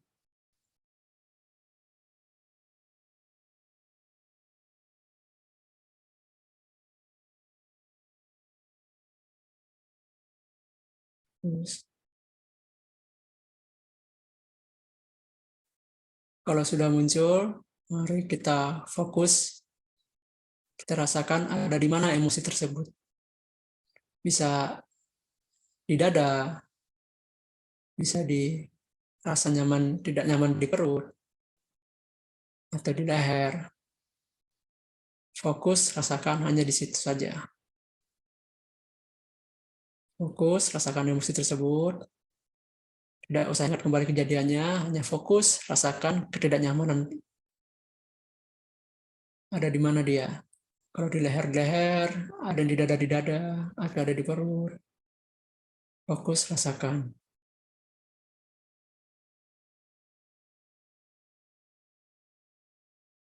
Kemudian, seiring hembusan nafas lewat hidung, rasakan emosi yang mengganjal tersebut, energi yang mengganjal tersebut, ikut terurai, tersebar ke arah bawah, menyebar ke seluruh tubuh ke arah bawah. Seiring hembusan nafas yang kuat lewat hidung, rasakan emosi itu ikut tersebar ke arah bawah.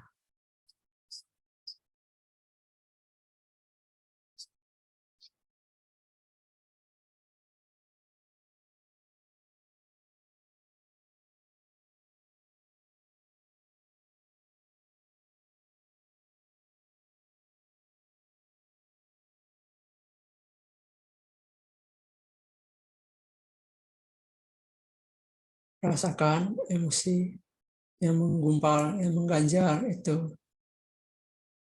ikut tersebar ke arah bawah.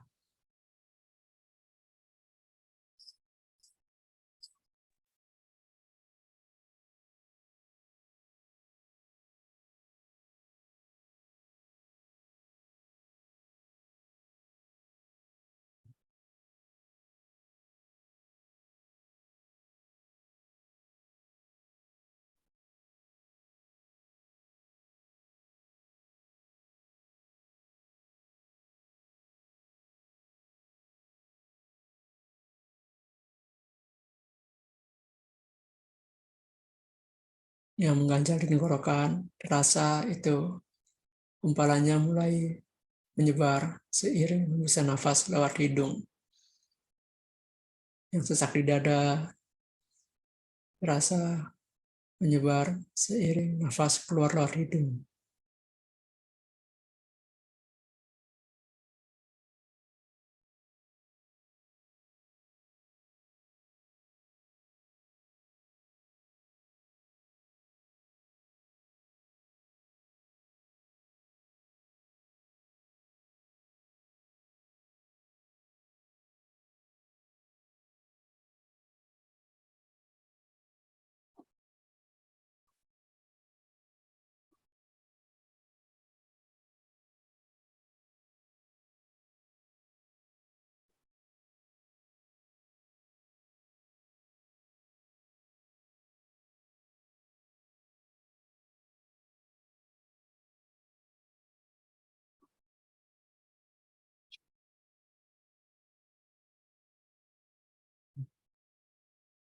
Baik, bagi yang merasa cukup bisa disudahi.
Baik, Bapak Ibu, kita sudahi praktiknya. Ya, Bu Maria bertanya, waktu bernafas lewat hidung, lidah menceleng-celeng dengan Mas Bayu, boleh? Boleh, bisa. Kalau itu rasa lebih nyaman, lebih enak, langit-langit bisa.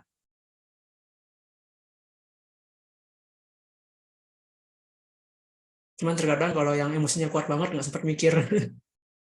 Ada ke langit-langit ya.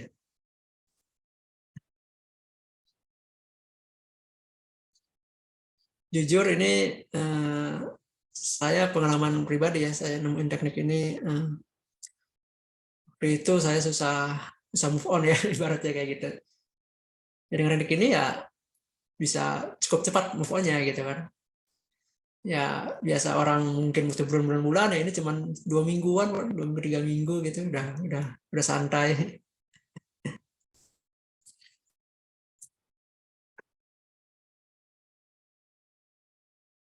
Ada lagi yang ingin berkomentar boleh.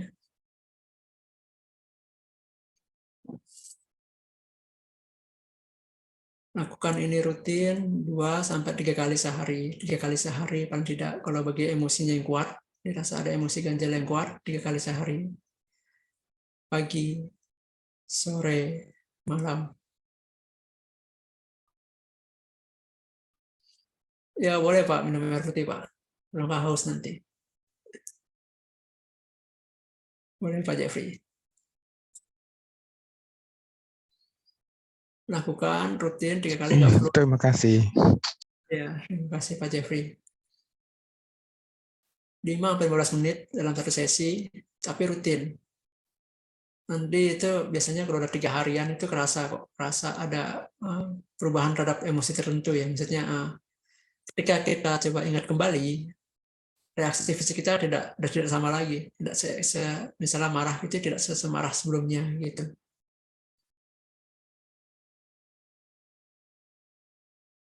Bisa juga ketika ada kejadian yang habis kita konflik nih, kita marah-marah. Mesti kita kepancing, kita marah. Kita lakukan itu juga bisa. Itu juga cepat netralisir cepat. Itu juga bisa dilakukan.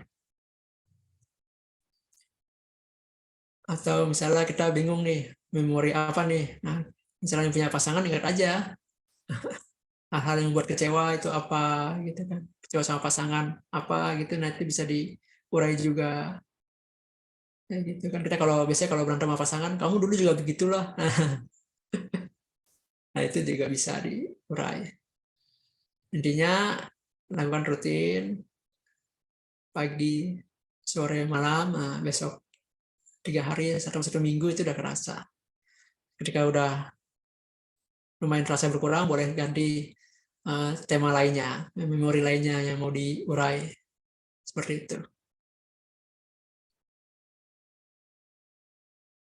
Oke, kira-kira begitu Ibu Umi.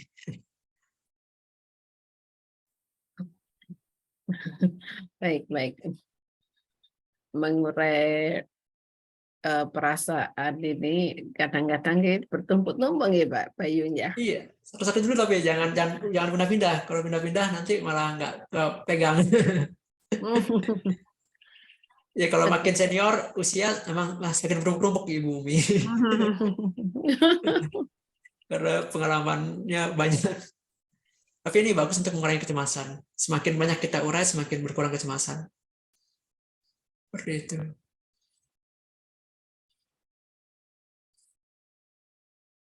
Terima kasih Ibu Umi sharingnya. Ibu Umi bisa lakuin ya itu tadi, asal rutin aja, rutin 3 hari sampai 1 minggu. Itu udah kerasa kok. Jadi itu tentang anak, tentang pasangan itu bisa terurai, itu mengurangi kecemasannya cepat. Jadi tidak berpusing lagi soal kecemasan ya. Kita fokus aja sama ingatan-ingatan, energi-energi negatif yang kita urai pelan-pelan kita urai. Lama-lama terkikis. Perkara dari saya dulu ini saya berbagi sedikit ya. Perkara saya dulu tuh ibaratnya apa ya, bucin lah. Bucin gitu, 5 tahun. 5 tahun itu hubungan nggak sehat gitu kan. Masih ya belum menikah ya. Akhirnya nggak menikah. Nah itu sampai satu titik kita sampai akhirnya ada teman yang nyaranin nggak bisa kayak gini gitu kan, maksudnya mending cari yang lain gitu kan, udah terlalu parah gitu. Saya sampai emosi, sampai saya gebrak meja waktu itu, gebrak meja, lihat orang-orang gitu kan. Ya saya bilang sama teman saya gitu, saya nggak bisa, saya mau sama dia doang gitu kan. Sampai segitu saya bilang waktu dikasih saran seperti itu kan. Cuman akhirnya ya saya coba cari cara akhirnya membangun teknik ini ya cepat ya, dalam waktu 2 minggu gitu ya saya nggak masalah gitu. Sampai orang yang saya bucin itu bingung gitu, loh kok beda gitu, heran sendiri. Koneksinya beda ya, sudah netral gitu. Sampai sekarang juga masih hubungan baik, nggak masalah gitu kan, kayak gitu. Jadi ya itu untuk mengurangi emosi itu bagus. Asal tadi 3 hari aja kita rutin, rasanya udah terasa. Seminggu itu udah berkurang jauh, kita bisa ganti tema. Seperti itu Ibu Umi. Dan saya juga bukan orang berarti bukan orang bijak atau orang suci lah, saya juga masih emosian juga gitu. Nah itu ya kalau ketika saya marah, pancing gitu ya, saya praktekkan juga. Entah itu sorenya atau malamnya, nggak kejadian itu juga kan. Saya praktekkan ya, supaya netral lagi, cepat. Seperti itu. Kalau boleh saya masuk. Oh iya Pak Joko, silakan Pak Joko. Iya, salam kenal Mas Bayu. Ya, salam kenal juga Pak Joko. Saya tadi waktu meditasi untuk dialog dengan tenggorokan dan perut ataupun apapun, saya tidak alami itu, cuman kelihatannya langsung ditransfer ke alam pikiran.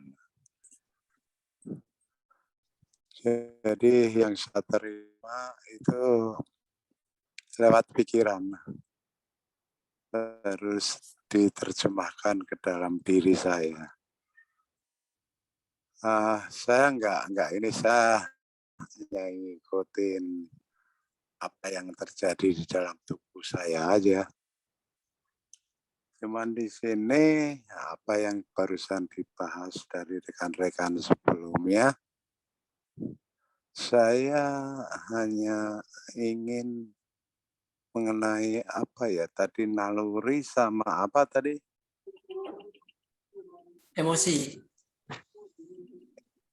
Bukan yang Pak Imam tadi. Oh, Nurani. Nurani ya? Nurani.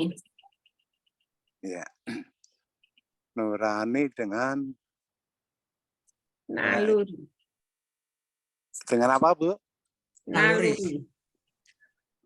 Naluri, iya. Menurut saya justru kalau kita mau dalam kesadaran kita pribadi masing-masing, itu mungkin binatang karena mempunyai naluri yang lebih tajam daripada seperti hal-hal yang gunung meletus atau gempa. Mereka biasanya terutama yang gunung meletus itu mereka udah pada turun gunung. Saya setuju itu. Cuman sebetulnya kalau kita sebagai manusia mempunyai naluri yang lebih intens, lebih tajam, itu bisa lebih tajam daripada binatang.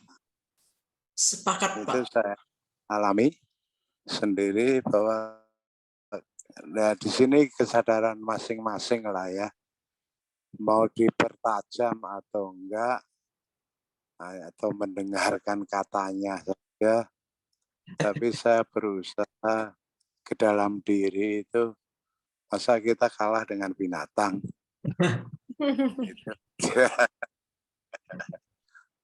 Binatang bisa tajam segitu, masa manusia yang lebih sempurna tidak setajam itu. Itu aja Mas, teman-teman. Ya, terima kasih banyak Pak Joko. Saya sepakat sekali Pak, karena kita sedang mengalami devolusi ya. Penurunan kemampuan ya.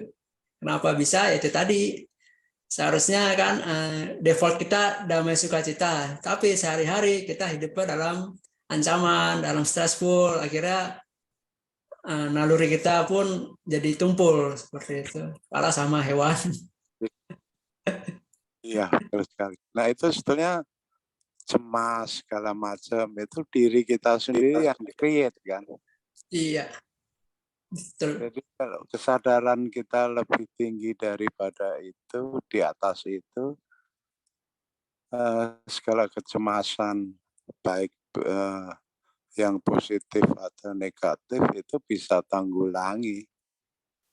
Idealnya seperti itu. Iya. Ya makanya sini kembali pada kesadaran masing-masing, karena setiap manusia itu mempunyai hidayah atau kodrat atau karmanya masing-masing. Jadi ya saya nggak bisa berani ngomong banyak, hanya sendiri saja yang bisa. Matur nuwun. Ya, terima kasih Pak Joko. Ya, jadi memang di sini saya mencoba menunjukkan ya, membantu menunjukkan bahwa gimana sih sebenarnya peranan memori-memori itu menghasilkan energi yang justru menghambat naluri kita gitu kan. Nah itu yang perlu kita urai. Seperti itu. Iya, makanya kalau dengan kesadaran kita masing-masing yang menghambat itu di mananya letaknya, seperti apa yang Mas Bayu jelaskan tadi, saya bisa terima clear itu. Jadi kembali ke masing-masing. Ya.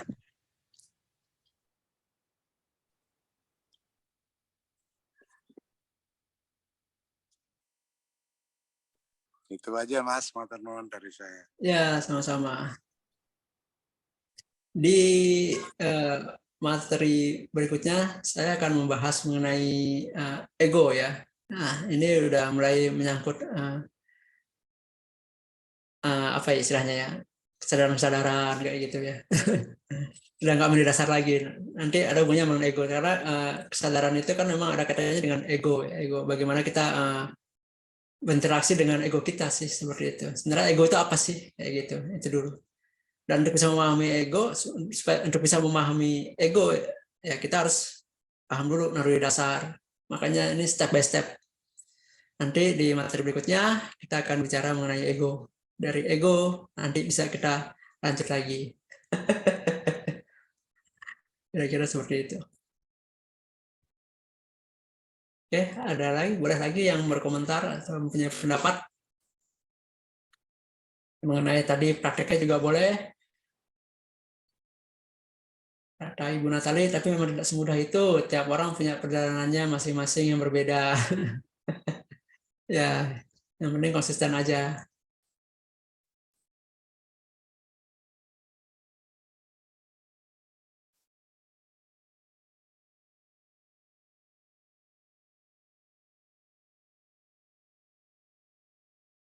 Pak King, mungkin ada pendapat Pak King mengenai anjing yang mengejar ekornya sendiri.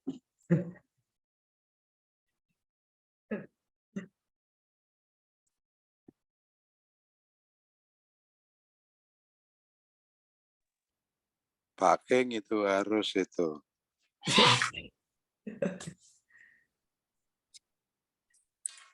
Monggo Pak King. Lagi menyimak, Pak. Pak King sekali-sekali kasih zoom tentang tahu tuh, boleh tuh. Gimana, Pak? Pak King kapan-kapan kasih zoom tentang tahu. Oh, nggak bisa. Nanti saya ada nih temennya Pak Rudi. Udah janji sama saya. Okay. Pak King jadi narasumber. Aduh, Oh, iya. ilmu nggak cukup, Pak. Masih jauh.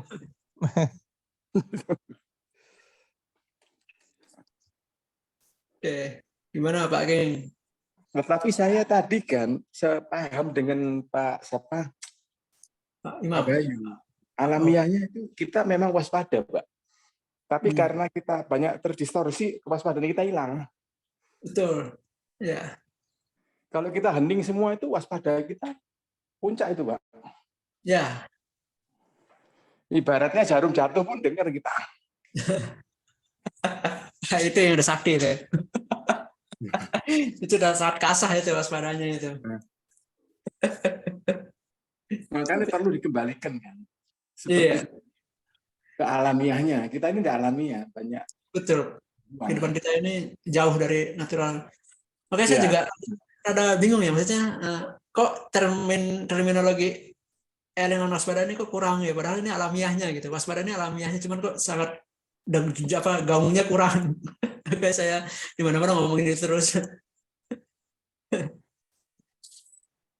Ya ini menurut pendapat saya, nggak tahu bener nggak itu Pak Joko lah yang lebih mumpuni.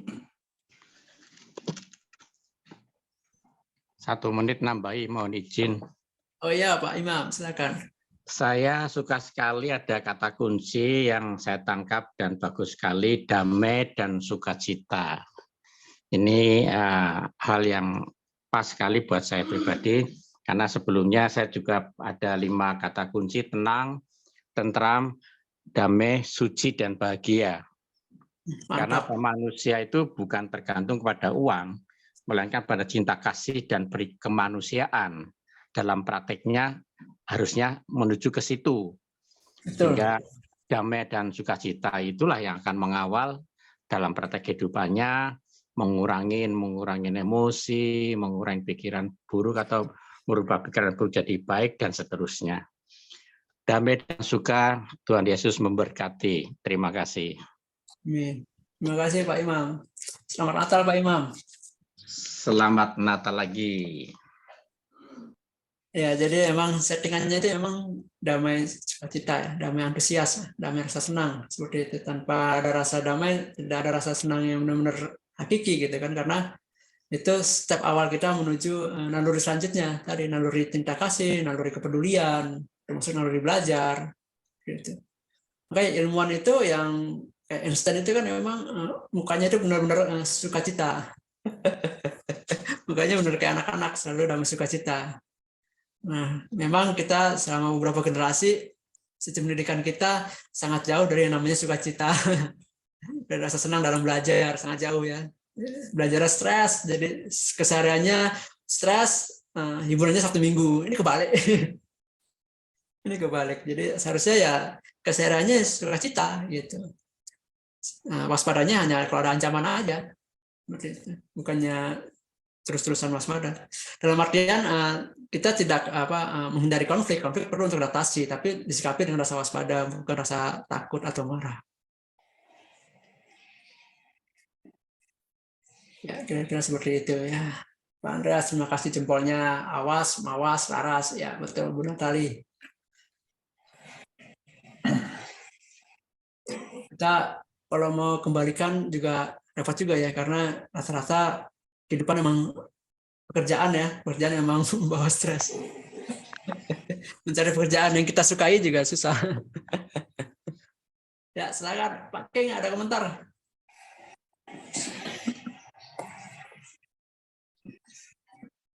Ikut Pak, ikut. Ikut ya, terima kasih Pak King.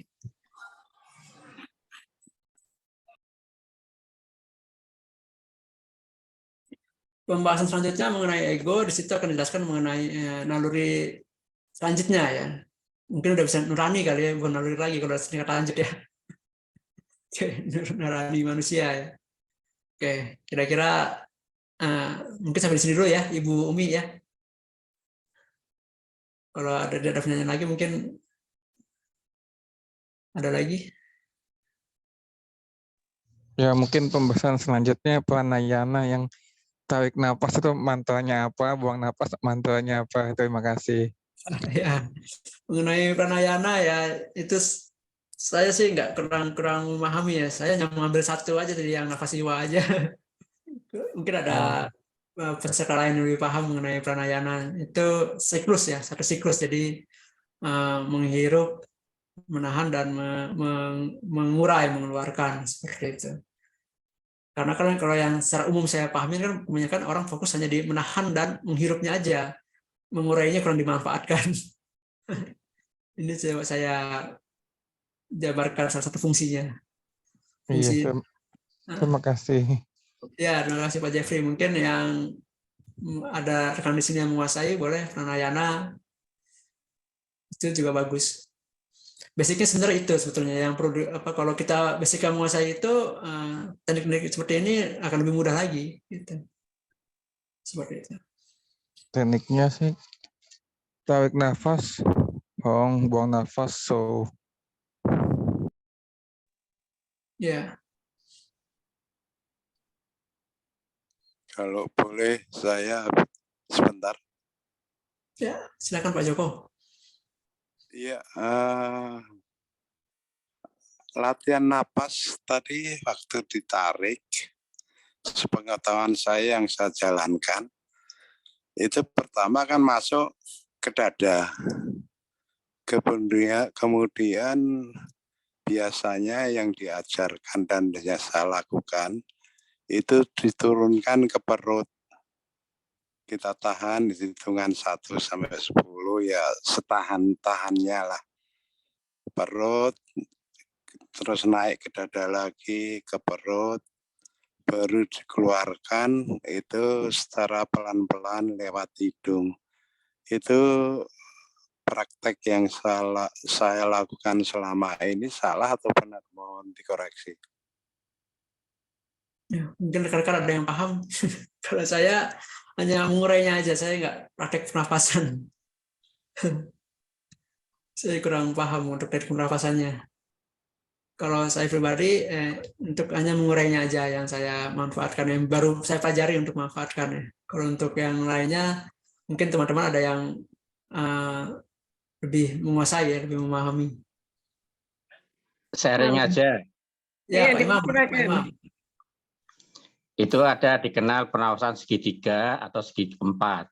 Tapi yang perlu diwaspadain, apapun tekniknya, jangan sampai naas itu tertahan lama di dada atau cukup lama di dada karena akan membebani kerja proses jantung.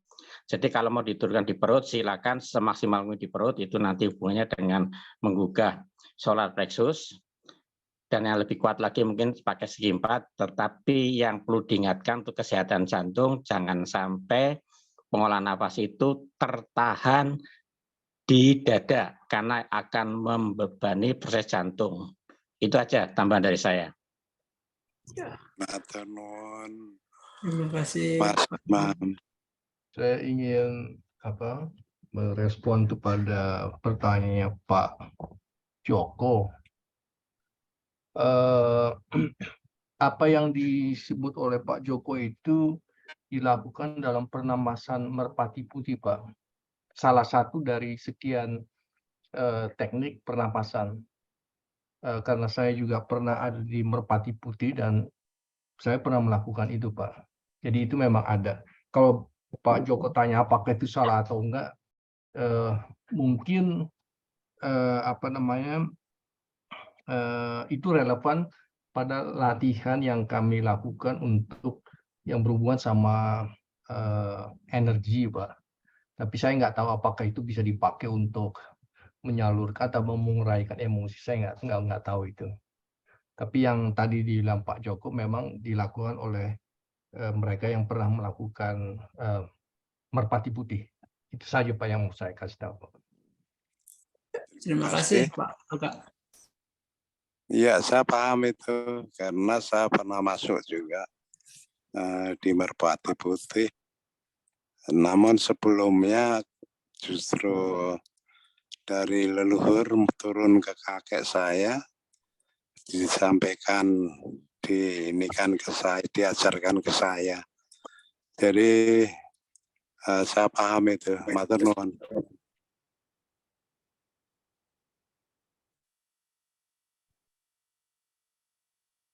Pak Joko, menahan itu untuk mendapatkan apa ya? Menahan napas itu. Ya, untuk ini energi pemahaman saya itu di situ seperti apa yang disampaikan oleh rekan-rekan sebelumnya. Itu malah efeknya itu ke kundalini. Karena ke perut itu ke pusar, kita bisa justru kita karena memang pusar itu kita udah tertutup, tetapi secara tanda petik itu kita masih bisa mengambil energi dari pusar kita, makanya diturunkan ke perut. Itu pengetahuan saya. Matur nuwun. Mengambil energi ya, kalau narik nahan ya. Terus Pak Imam tadi kan waktu segi 4 berarti waktu keluar juga nahan kosong ya. Itu gunanya apa itu Pak? Iya, dengan dikeluarkan itu mengeluarkan energi yang negatif kalau menurut pengetahuan saya. Jadi apa yang masuk itu positif, yang keluar itu negatif. Nah, setelah keluar tetap ditahan dulu kan. Kalau yang segi 4 kan begitu. Biar Pak Imam aja yang menjelaskan. Monggo, Pak Imam, persilahkan.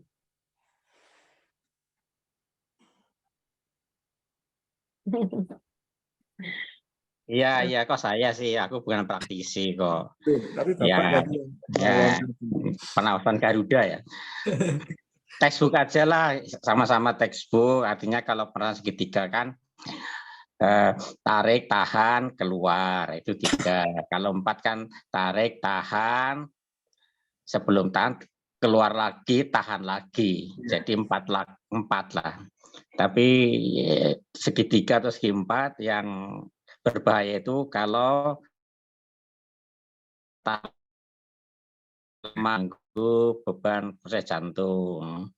Kemudian textbooknya tapisin ke bawah itu menekan saluran plexus sehingga ada istilah reaksi tenaga dalam kan seperti itu. Tapi tujuannya bukan untuk membangkitkan kundalini. Memang kundalini mungkin bisa kalau di ketuk-ketuk juga bangkit, tetapi menurut teosofi jangan sekali-kali mengotak-otik kundalini selagi moral dan jiwanya belum benar-benar bersih. itu saya konsep filosofi tidak boleh ngotak-ngatik Kundalini lah, ya gitu. Meskipun ada yang melatih kan dari Reiki dan sebagainya kan itu kan ada. Jadi kurang lebih seperti itu. Pagi kan belajar juga pranayama, prana sakti dan sebagainya dengan Mbak Leli kan. Itu. Jadi Pak masking itu juga dulu praktisi juga, cuma sekarang mungkin nggak dilatih itu. Oke, itu aja Pak King. Ya, matur nuwun Pak Imam penjelasannya.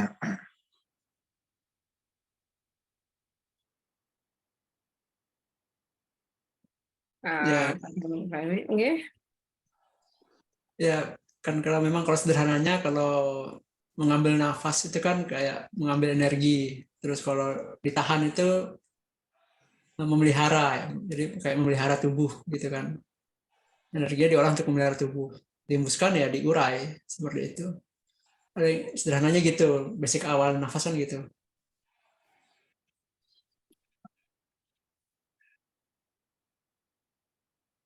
Nanti di pertemuan selanjutnya kita lebih bahas lagi lah mengenai ego, itu juga ada hubungan dengan Kundalini juga. Wah, menarik, Dan saya setuju sama Pak Imam juga gitu kan. Kalau memang nggak usah nyinggung Kundalini dulu lah, daripada kalau belum damai sukacitanya, belum berfungsi dengan baik. Kalau nalurinya, kalau Pak Joko, kalau belum nalurinya belum ngalahin binatang.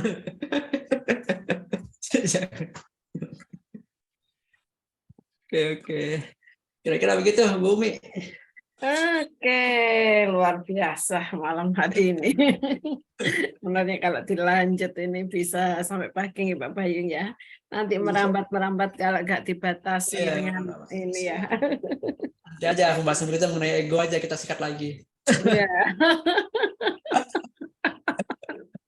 Kalau disekat gini seperti digoreng sudah di sini aja bahasanya nggak boleh lebar-lebar. Iya, lebar-lebar. Betul.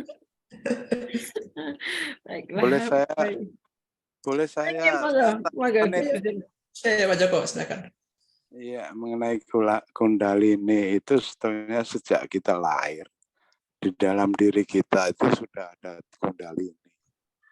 Jadi mau diadakan, dibangkitkan atau enggak itu kesadaran si manusia itu sendiri. Jadi pada dasarnya pada saat kita lahir itu Kundalini sudah ada. Terima kasih. Ya, betul Pak Joko. Setuju. Topik tersendiri. Enggak, saya cuma nambahin aja enggak. Maksudnya buat Mbak Umi nih. Topik tersendiri itu Kundalini.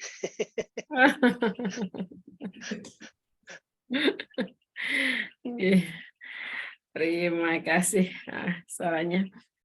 Baiklah Bapak Ibu. Namanya waktulah yang membatasi kita. Namun belajar bukan hanya di sini saja, kita bisa belajar di mana saja, tidak malam ini saja ya. Namun kita bisa bertemu lagi di setiap hari Selasa dan Kamis kalau studi bareng ini. Baiklah, untuk mengakhiri kegiatan ini dan sebelumnya saya ucapkan terima kasih yang sebesar-besarnya kepada Pak Bayu ya. Sama-sama Ibu Umi. Semakin berkah ilmunya. Semakin bermanfaat bagi kita semuanya. Untuk mengakhiri kegiatan kita pada malam hari ini, baiklah akan ditutup dengan info kasih daya kasih sayang yang akan disampaikan oleh Bapak Rudianto Philip. Pada Pak Rudianto dipersilahkan.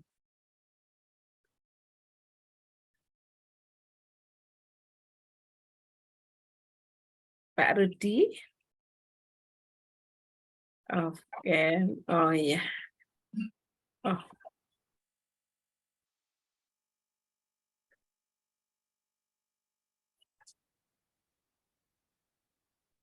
Oke, jangan-jangan kebablasan seperti saya tadi diajak mengurai 14 itu tadi, Pak.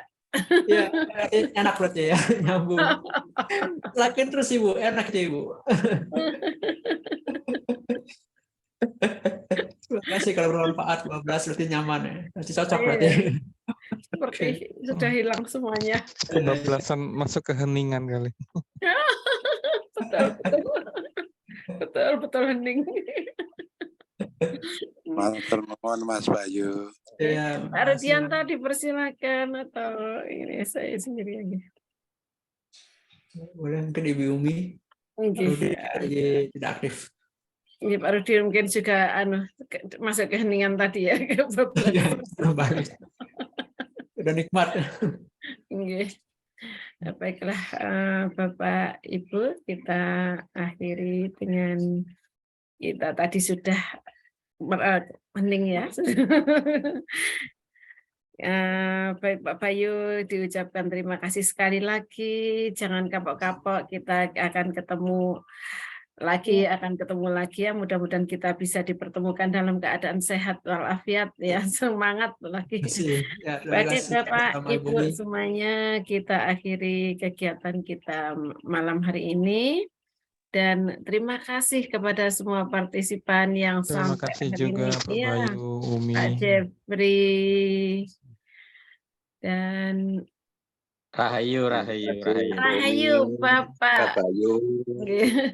Ayo Pak Pak Sukiran, Bu Maria, Semuanya. Bambang, semuanya, Pak Dedi, Pak Joko, Thank you, Mas Bayu, Pak Rizal, Pak Donarsindo. Terima kasih semuanya. Selamat malam semua. Dan selamat malam, selamat beristirahat, selamat besok pagi menunaikan tugas dengan segar karena sudah terurai.